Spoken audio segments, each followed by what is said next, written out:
Welcome to Tales from the Waystone, a King Killer Chronicle reread podcast. We are your hosts, Will and Phoenix. Let's get into it.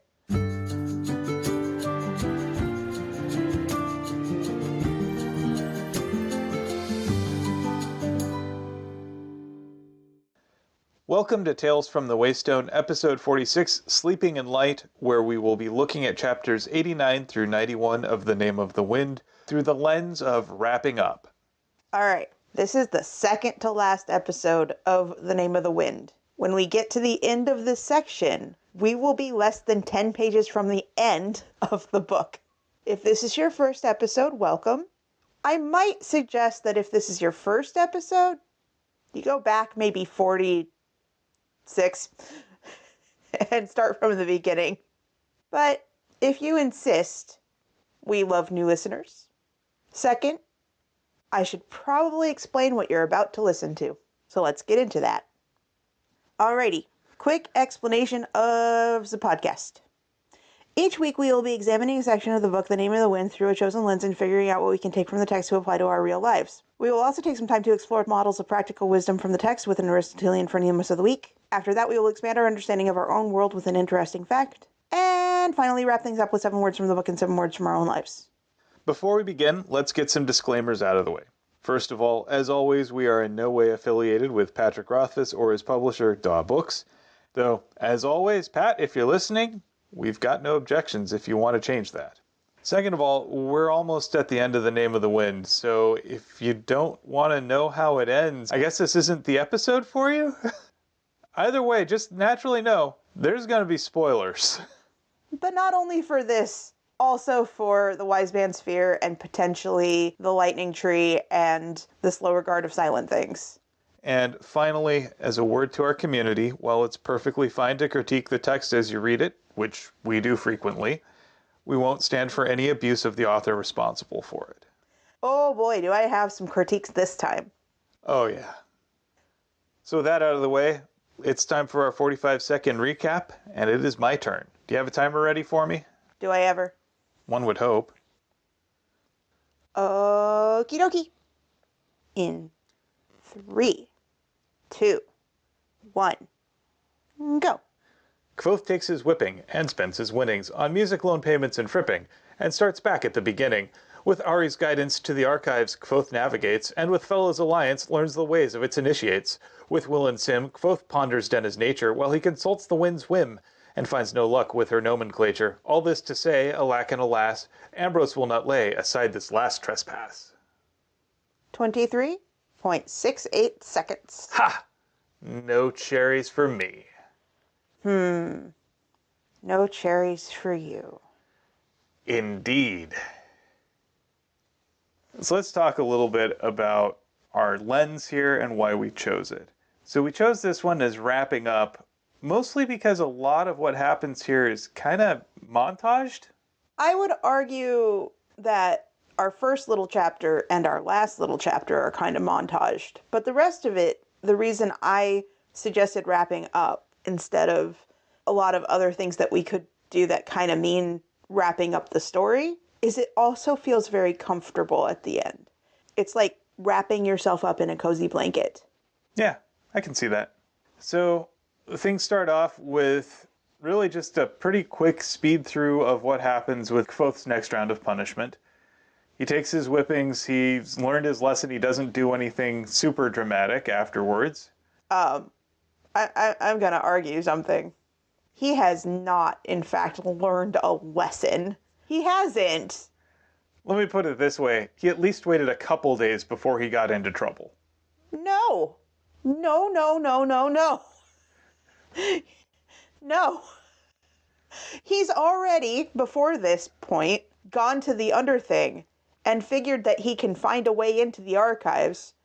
And he spends, while he is still healing with 57 stitches from getting whipped, every night crawling through the Underthing.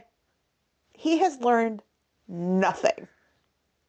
Okay, let me rephrase that. At least this time he let the null root wear off first. Do we know that he did? We don't know that he did. It seems to imply that he did. Yeah, but he still wound up going places where he tore out his stitches. Look, if Kvothe wasn't a little bit extra, we don't know what he would be. This is accurate, but I in no way think that he has learned any lesson. Oh, there's definitely some truth to that. But you said... But my point is, this time he didn't just immediately go and get himself caught with fire in the library. Okay, he didn't get caught. I didn't say he'd learned the right lesson, but he did learn a lesson.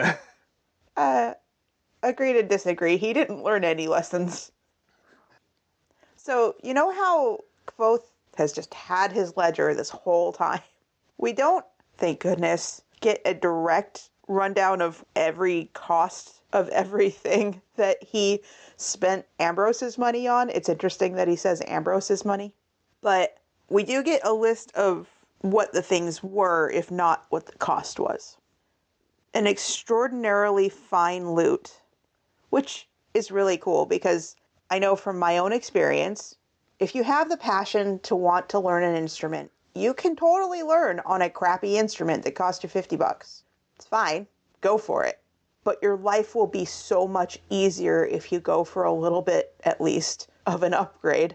It's not like you have to spend $2,000 on a guitar to learn on, but my nicer guitar that we have here, my acoustic that I love so very much, way better than the one that is currently residing at your parents'.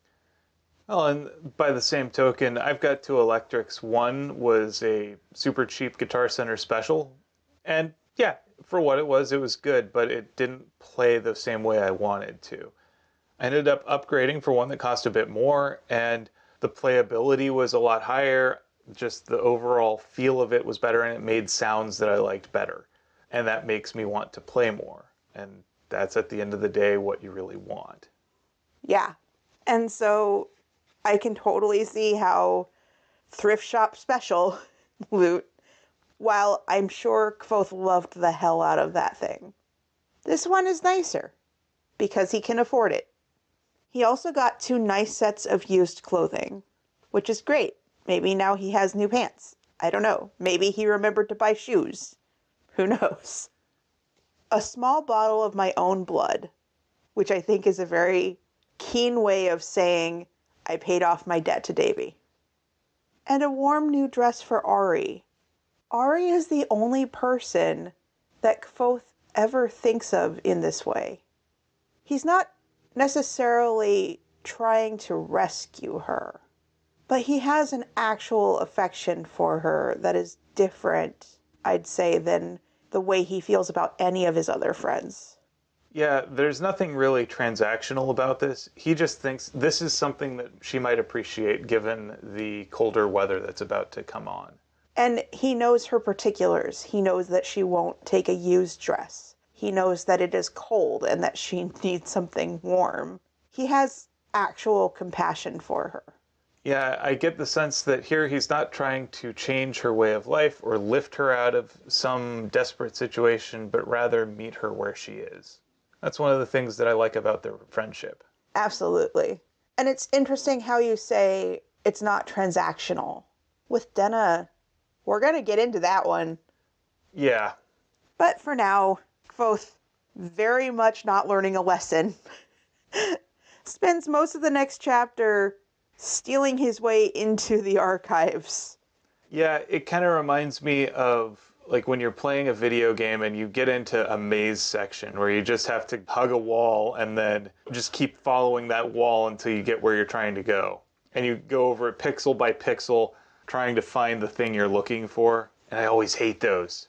I like that we get more explanation of downings and vaults and the woods and all of these different rooms or areas of the Underthing. Cricklet, I love that name. The Underthing reminds me a lot of being down the rabbit hole, and Ari herself has that whimsical Alice in Wonderland whimsy for almost whimsy's sake, but there is a meaning behind it. And it's almost, but not quite incongruous with the rest of the story.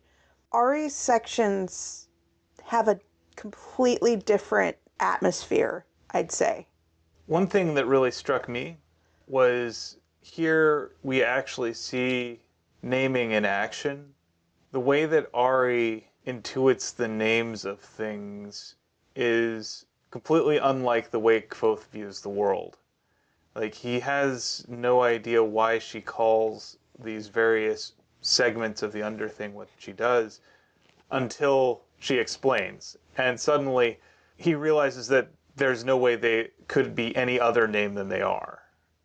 You hear names like the woods, and you expect it to be like a forest, and instead, it's a series of crumbling halls and rooms where ceilings were propped up with thick wooden support beams.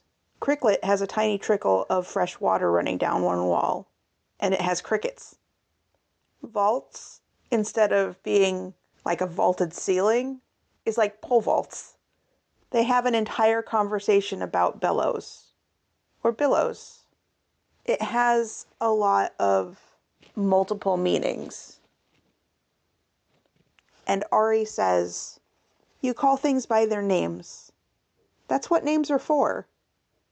Interesting. That's exactly what Eladin has been trying to teach him this entire time. Yeah.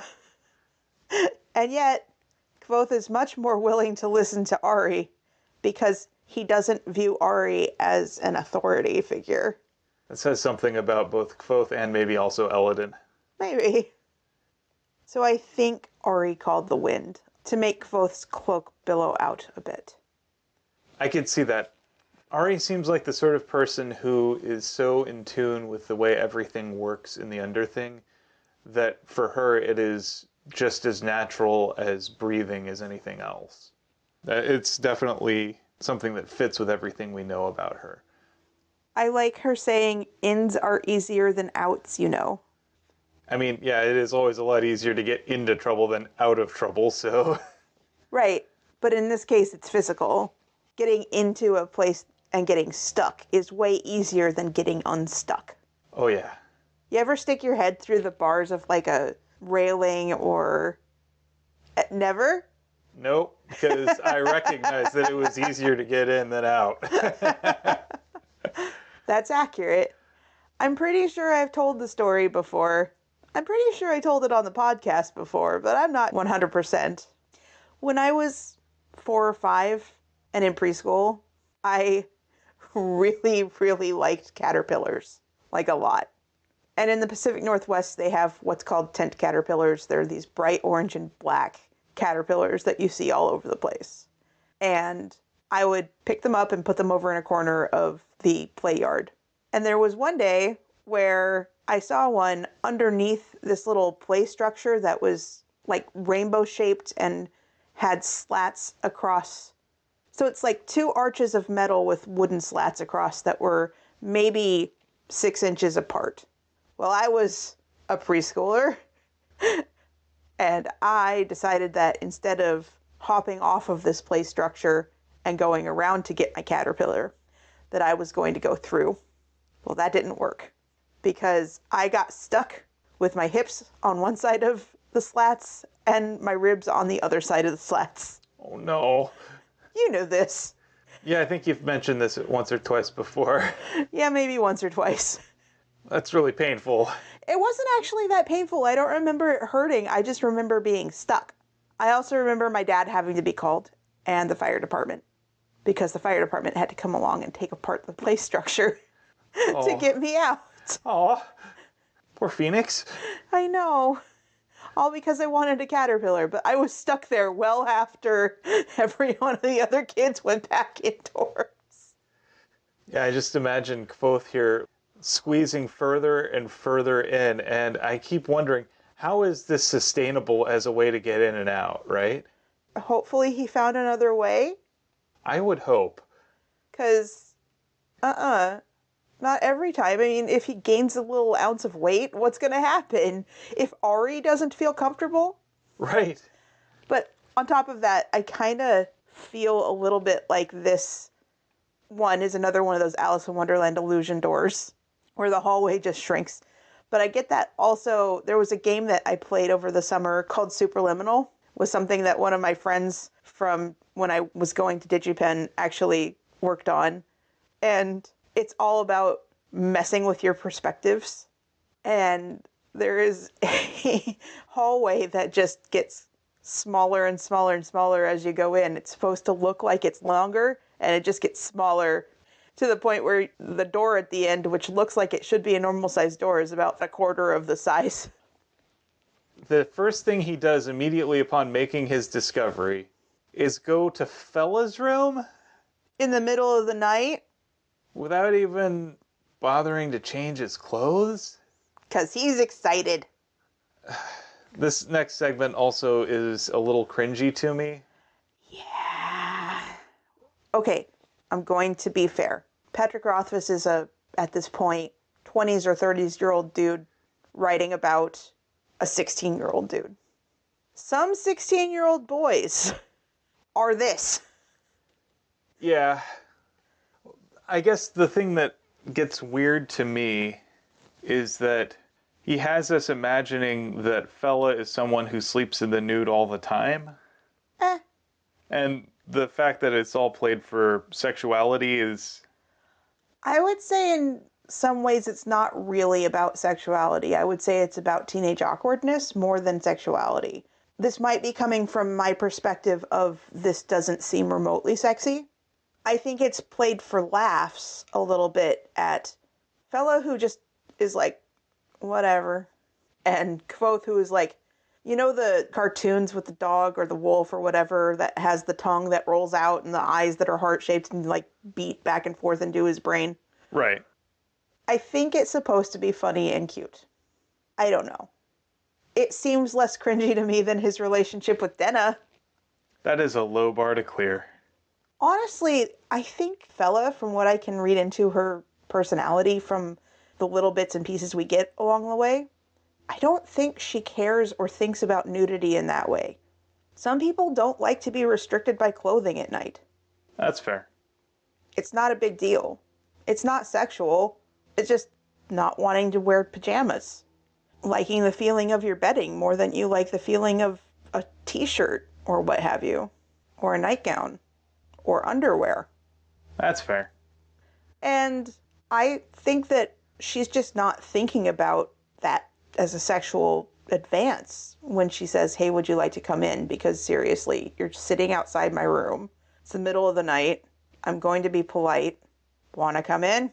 So that part wasn't actually what I thought was cringy, but the fact that he talks about it in that sort of, I ignored an invitation to come into her room. That's how in love with the archives I was.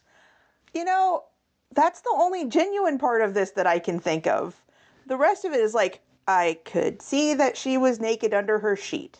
The wind pulled the sheet closer to her, and I just kind of like, ah.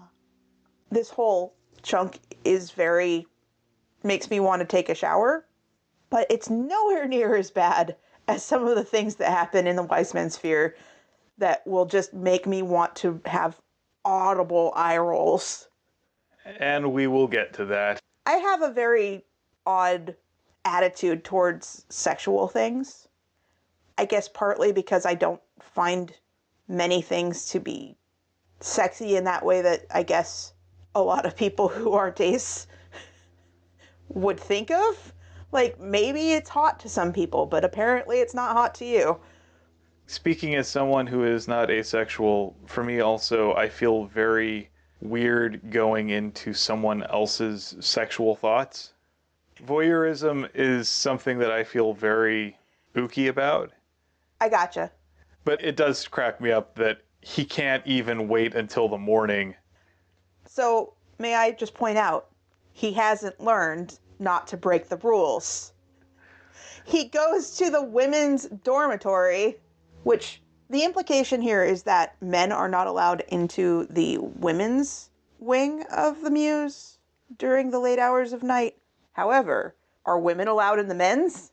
I don't like this double standard of believing that it is perfectly fine to let women who are the responsible ones go into the men's area.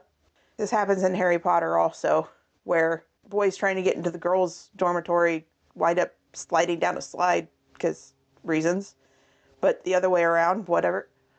I think that there is a double standard here, and I think that if you are going to prevent men from going to the women's dormitory, that you should also prevent women from going to the men's dormitory. There should be equal and logical rules. I would agree with that. I also kind of get the sense that because of the gender ratios at the university, rules for women are almost more of an afterthought than anything else. I don't think that they are being made in a way that actually makes sense. Right, but they're also being made by old men. And in kind of an ad hoc way, too, not even really thinking about long-term consequences or actual justice. Right, women don't get whipped at the university. Maybe the better stance is no whipping. Right. Maybe no one should be whipped. I'm not saying that women should be whipped. I'm saying that there is a distinct double standard. And if you're thinking that, well, maybe this will teach him a lesson, obviously it hasn't. Right. In fact, his behavior gets worse. He just learns how to hide it better. Anyway, moving on. So he basically just says, hey, I need you to do me that favor you owe me. And then we get the one and only time where this isn't being told from Kvothe's perspective. About 3 or 4 paragraphs of it's actually Fella's perspective, but Kvothe is still telling the story. And to critique this little bit, it's just, Kvothe, stop trying to assume that you know what's going on in another person's head. Just don't. Or what's happening when you're not in the room. Of course, Kvothe is in the archives. Of course. Ugh. He's broken the rules. All of them. And of course he's wearing an extra dramatic, billowing cloak. Yeah. And a hood. Like, that's not supposed to make Fella poop her pants. Yeah, it's not exactly... Like, it feels like it's written to elicit some manner of suspense. Who's Fella gonna find in the archives? We know who, Kvothe. You're not creating any suspense here. It didn't work.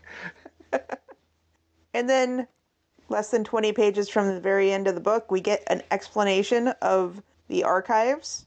First of all, I think it's kind of funny that we have some legitimately clever sexual jokes in this little section. Apparently, people, instead of putting a sock on the door, will just go to the archives and go into the private reading rooms and just, have at. I mean, these are teenagers and 20-somethings, so... The ratios would also imply, because there cannot possibly be enough women for truly only heterosexual sex to be happening in these rooms, there have to be some gay relationships. There just have to be. Yeah, I get the feeling that if you are a heterosexual woman looking to find a mate at the university, the odds are good, but the goods are odd.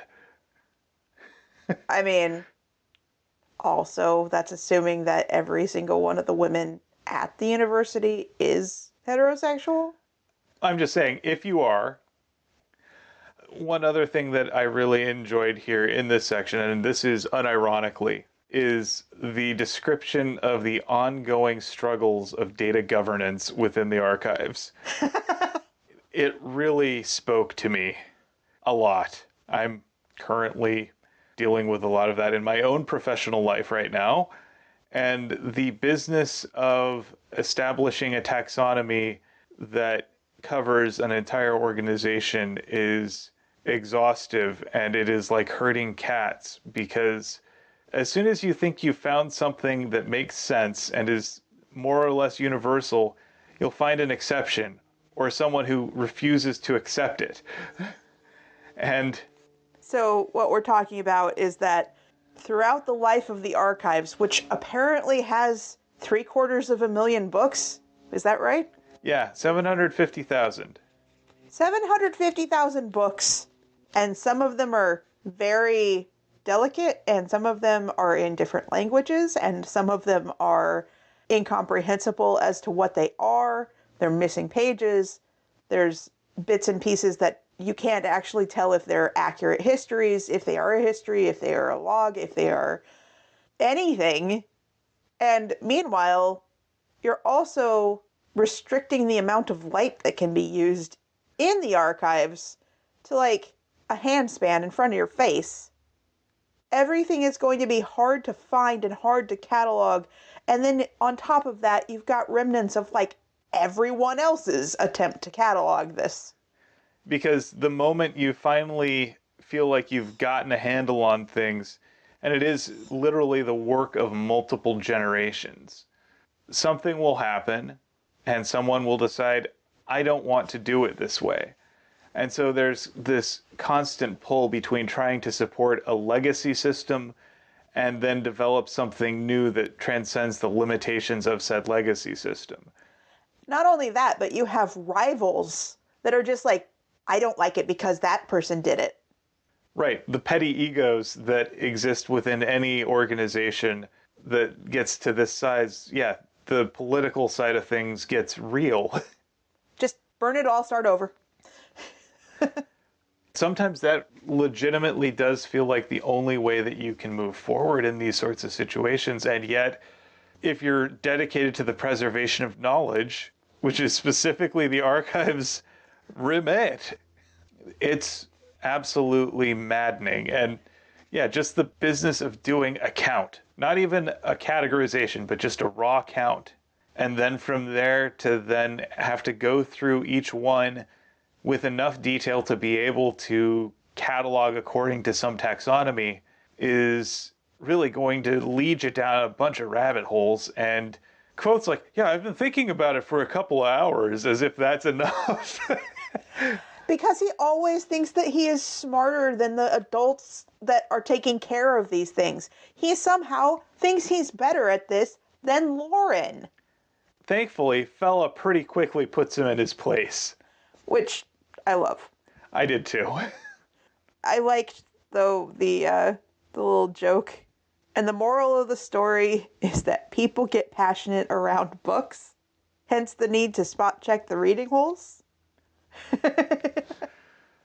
I like that this is at least bantery, back and forth, kind of friendly. I think this also is something that feels real. Like, these are the exact sorts of concerns that would really drive someone's day-to-day life in the archives. This is something that feels like someone had to really think about how this part of the world worked. And they realized that, yes, it does make sense for it to make no sense. I get the impression that Pat may have spent a lot of time in a university library. As one of my colleagues would put it, it's all a puddle of goo. Explain. So right now we are in the business of cataloging every service within our company. Ugh. And the thing that we are quickly discovering is that a lot of the things that call themselves services are not in fact services, they're puddles of goo. And then when you get into the business of trying to define a service, then it gets pretty gnarly. We found that actually it was easier to define a service by what it wasn't and what its failure conditions were. A service is fundamentally something that can break. If your service can't break, it isn't a service, it's a puddle of goo. Oh, gosh. Find the thing that can break, and that's your service. All right, on that cheerful note, let's go on to the next chapter. This is the one that really does feel a lot like you're wrapping yourself up in a blanket rather than wrapping up a story. I like that Foth describes Eldon's teaching style as something that could conceivably be referred to as teaching. I think that the more accurate way to put this is Foth just isn't receptive. Yeah, I think part of it is, like we alluded to with Ari has taught him a lot about naming because he's not expecting her to teach in the traditional sense. And I kind of get the sense that naming isn't something that you can just go to a class on and attend a lecture on and just understand. It seems to be something that has to be learned experientially. And because the time that Kvothe spends with Ari isn't him sitting here trying to learn, it's just him experiencing, he's actually receptive to it. Whereas with Elodin, he brings all of his own expectations about what learning ought to be that prevent him from actually experiencing. Eladin is really in a thankless position here. I don't know why he would want to teach Kvothe. Honestly, I don't know why he would want to be a structured teacher in the first place. I don't think he does. I think really the educational philosophy necessary to teach naming is antithetical to this idea of having a set class devoted to a thing. Or a set time devoted to a thing. Right. And it's not something that can be taught didactically. Like, you can't just give a lecture on it and then someone will understand it and then be able to do it. And it's not something that you can just do according to, now is the time when I practice naming. It's because it's all about that unconscious sleeping mind that specifically and explicitly ignores conscious teaching. Eladin is doing the best he can here, and Kvothe is just not going to be the kind of person who can accept that. And here is the part that just makes me want to bang my head against a wall a bit. Kvothe continuously looks for and does manage to run into Denna and essentially make himself a third wheel constantly. And he thinks that he's doing this as a friend, and I don't think he is thinking about how she feels about it in the long haul. Or if she is receptive and happy that this is happening, then I agree with Sim. She's cruel and potentially wicked. She's taking advantage of all of these guys, and she clearly doesn't want them around. She clearly doesn't feel great about having them anywhere near her. And I think she might be using Kvothe as a way to disentangle herself or keep them at a distance. Take all of the benefits of them lavishing their attention on her, but not have to reciprocate or allow them to get further. I don't think she likes the business of using her body necessarily for these guys' pleasure. I think from how it's written, because it never goes into her having sex with them, it's more like she is someone that they can enjoy the company of and that they can use her as kind of a trophy or a little bauble on their arm. And a lot of these guys do seem to have actual affection towards her, even if it is more like a siren attracting them. I also get the sense that Kvothe, for his own part, even as he claims to not be possessive, is still really possessive in the way he thinks of these other people. Exactly. Because he's always judging the fact that somehow they're proving that she belongs to them, while in his own mind, this is what he said. I have known her longer, my smile said. True, you have been inside the circle of her arms, tasted her mouth, felt the warmth of her, and that is something that I have never had. Little bit of Bullshit there, because he has cuddled with her on top of a Greystone, and I would say that that's a more genuine interaction than any of the interactions that these guys are having. But there is a part of her that is only for me. Ew. You cannot touch it, no matter how hard you might try, and after she has left you, I will still be here making her laugh. That is such a transactional, like, icky, ugh. My light shining in her. I will still be here long after she has forgotten your name. Ew. Ew. Yeah. I don't like that at all. I don't like the idea that he is sitting there going, hi, you might be with her right now, but I'm the one who keeps her. Yeah, he's thinking of her in this very objectified way, and at the same time, like, there's that air of resentment. There's a lot of friend zone Bullshit in this. Like, this idea that somehow his friendship is this consolation prize that he is taking because what he really wants is to be able to have a romantic relationship with her. I am one of her few friends. I won't risk that. I won't throw myself at her. Bullshit! I won't throw myself at her? You do that constantly. Right, like that's what he does every time he goes to the Aeolian. He wants her to just say, you know what, the hell with all of the rich people who are funding my life. I'll go for you. He just seems like the sort of person who is afraid to actually put himself out there and be vulnerable to her. And that's really, I think, what it really boils down to, because at the end of the day, he is afraid to reveal who he really is to her. He's also afraid to ask her who she really is, because I think, hear me out, he might not actually like her if he knew who she was. I think he's afraid that that'll be the case.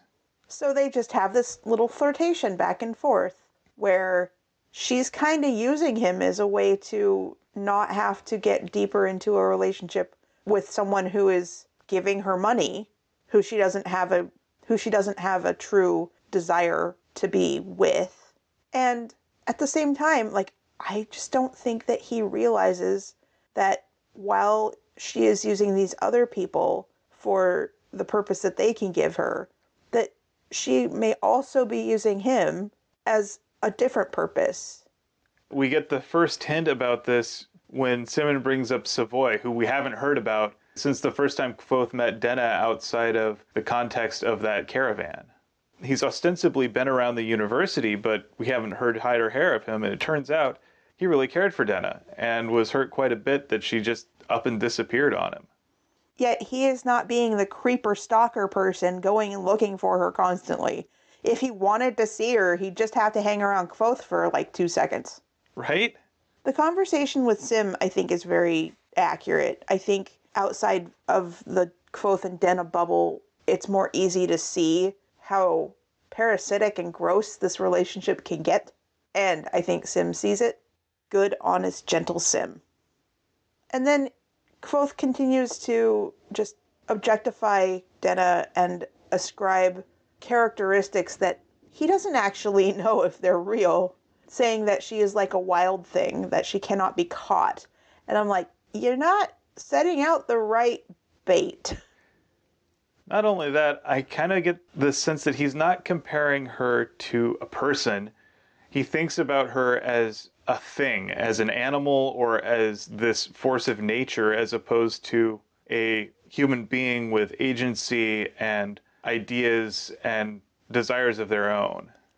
Maybe not even an animal, maybe an archetype or a concept. He takes the little piece of paper that Denna stuffed into his window, the note, and he tears off her name. I'm not sure that this is her name. I'm not sure at all that Denna is who she is. But this has shades of when Jax put the moon's name in the box. Kvothe tears her signature off of the piece of paper and lets it go floating around within the questioning hall. Asking the 8-ball. But the wind never took her name away.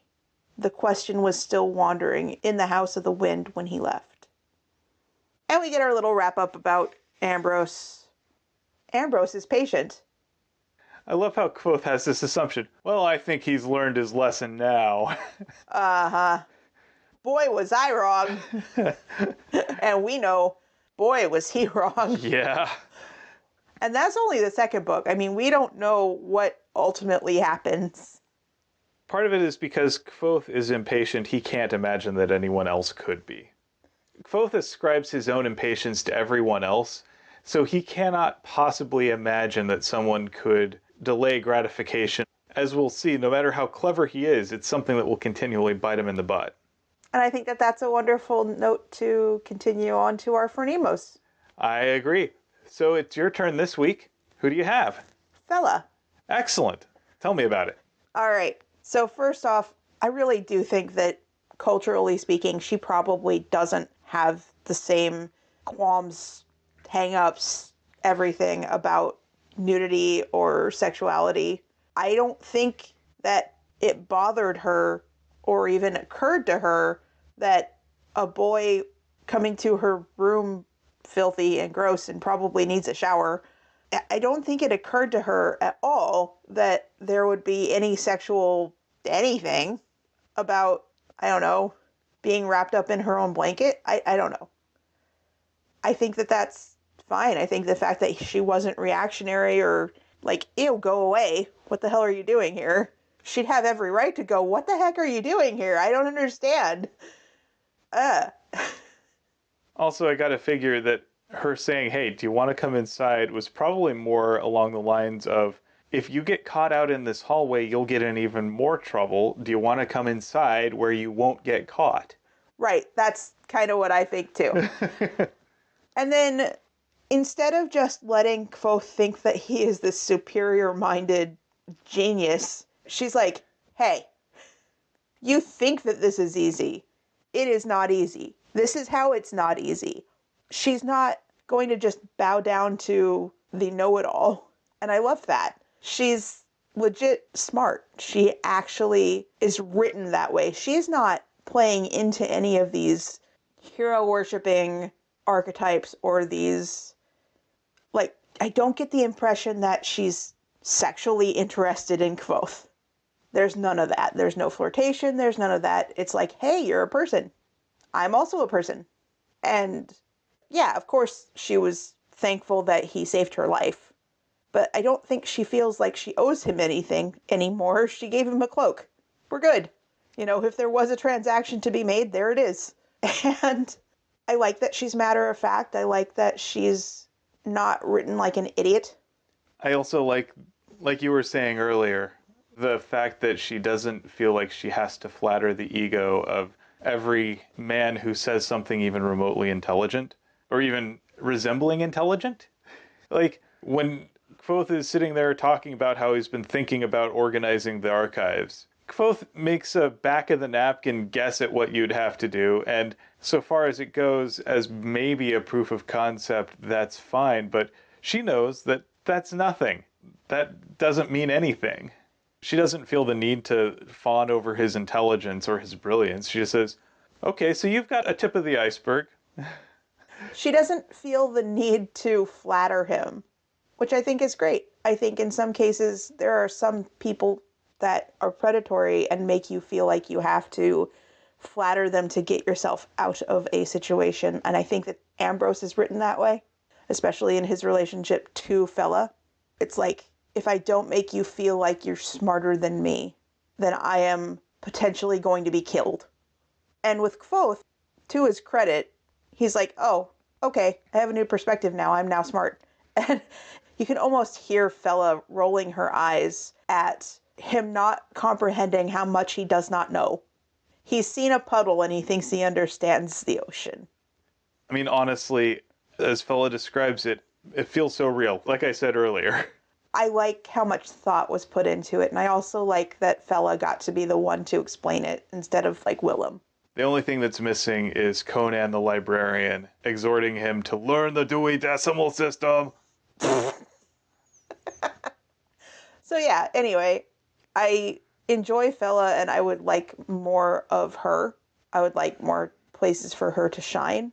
I also think it's notable that Kvothe is describing her in his story as still this capable, smart person.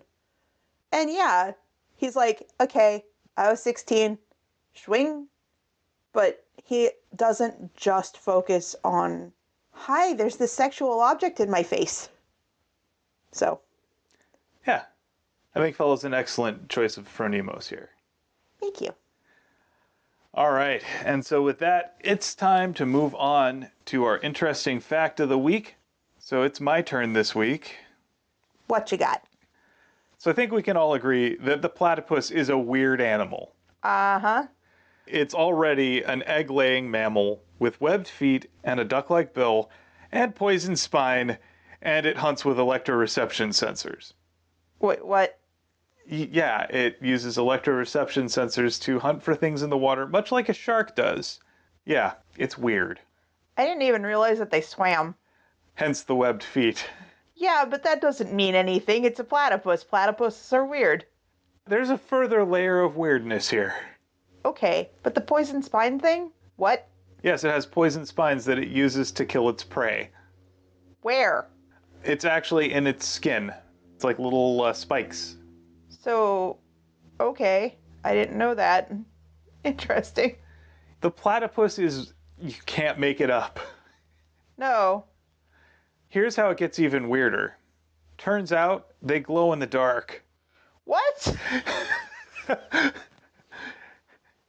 Yeah. So this was an unexpected discovery, to say the least, and it makes it one of only 3 mammals that can glow in the dark. Wait, okay, so wait, when you say glow in the dark, I mean it's like the t-shirt I'm wearing. It's like glow in the dark. Yes, and it responds to UV light. Okay. Scientists discovered this just earlier this month and published something about it in the journal Mammalia. Wait, they haven't looked at a platypus in the dark yet until now. Not exactly. Yeah, it's really strange. So, turns out that prior to this discovery, the only known mammals to exhibit this trait were opossums and flying squirrels. Wait, opossums and flying squirrels. Also glow in the dark, yes. What? These animals are primarily active during the dim hours of dawn, dusk, and then overnight. So what ended up happening is the scientists first observed this in the flying squirrels at the Field Museum of Natural History in Chicago. And this got them wondering if there were any others. Okay, I don't understand how we didn't notice this before. So they basically exposed them to black light. Oh, so they don't really glow in the dark, they fluoresce under UV light. They do glow in the dark after absorbing enough UV light. However, most of their samples have been stored, just in museums and such that don't necessarily get a whole lot of UV light in the first place. Okay. So after absorbing enough UV radiation, they'll glow for a little while. It's really weird. So it really is like my t-shirt. Yeah, it really is. Okay. After that, they decided, hey, well, let's see what else in the museum glows under a black light. Fluoresces. And sure enough, under the black light, suddenly the platypus also glowed. Turns out that though the platypus fur appears brown in visible light, under a UV light, it glows green or cyan. Okay. So essentially, if you ever want to have something trippy for your next cocktail hour, get yourself a platypus in a black light. It's going to have a great mood. I don't think anyone really wants to have a platypus at their house. Poison spines, I get it. Amongst other things. It looks like a fuzzy duck. It is not a fuzzy duck. Don't go and pick them up. Right. So, interesting? Yes. I don't know that glow in the dark is the right term. I think fluoresce under black light is more accurate, but that's still making my mind just go, phew. It's not just fluoresce under black light. After having sufficient exposure to UV radiation, say sunlight, it'll actually charge up enough so that it can truly glow in the dark. I need to read your link. I need to see it. I need to see a video of this. I need just whatever. Yeah, there'll be a link in the description. Wild, right? I mean, you don't have to eat any cherries. Darn tootin'. With that, let's move on to our 7 words. I believe you have 7 words from the books. I do. There were a few. If you want to be morbid, free entertainment is hard to pass by. Referring to all of the people going and sticking their heads out the windows to watch Kvothe be whipped enough that he had to have 57 stitches. Yeah, that's pretty morbid. Yeah. There's Ari saying ins are easier than outs, And Kvothe saying, I'll be back in a half an hour. If he's not, he tells Ari, you'll have to come and rescue me. There's also, and I found what I'd been looking for. We can only assume that this means that he found the door to the archives then. Just pointing that one out there.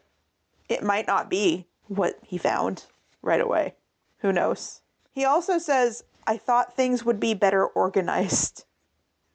If you want something that makes you feel like your skin's gonna crawl off, they clung to her with desperate determination. And if you want something about Ambrose, but the months passed and nothing happened. However, I don't like any of these for my 7 words. What I like is the wind was the clue I needed. That's a good one. That definitely fits. I like how that's finally, now that he has called the wind, there's more references to the wind guiding him. Yeah, that fits. Now, what are your 7 words? My 7 words are words that both of us have uttered multiple times, so it's not unique to just the one of us. That is, I would, but I have a cat. You have said this to me, I have said this to you about any number of situations, mostly revolving around being stuck under one or both of the cats. So, most recently, Leela has been doing this thing where she just rage purrs at us in the middle of the night because somehow, even though her food is on the cat tree in our room, she cannot possibly go and find it her freaking self. Yeah. So, occasionally what happens, most of the time this is on your shoulders because Sokka likes to sit on my feet. It's like, okay, Leela needs to be picked up and plopped next to her food so that she'll eat it. And I look at you and I'm like, I totally would be the one that gets up and takes her over to her food. But I have a cat, usually Sokka, on my feet. Yeah.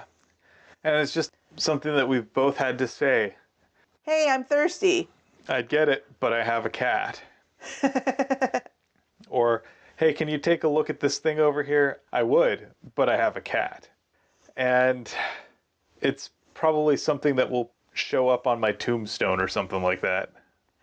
I would, but I have a cat. Yep. Cute. Indeed. And with that, I'd like to thank you for potting with me. Thank you for potting with me. And thank you for listening to Tales from the Waystone. Join us next week when it's our very last episode of The Name of the Wind. Yep, we're going to be talking about Chapter 92 and the epilogue of The Name of the Wind through the lens of hidden motives. We would like to thank our friend Shawnee Jang for our theme music. And many thanks to Patrick Rothfuss for creating a world that we've enjoyed exploring. Audio production, editing, and social media coordination, courtesy of me, Phoenix McCullough. And project management and writing, courtesy of me, Will McCullough. If you would like to help support us and have the means to do so, we would really appreciate it if you would go on over to our Patreon page, patreon.com/waystonepod. And as always, here's to one more day above the roses. To one more day above the roses. Ding!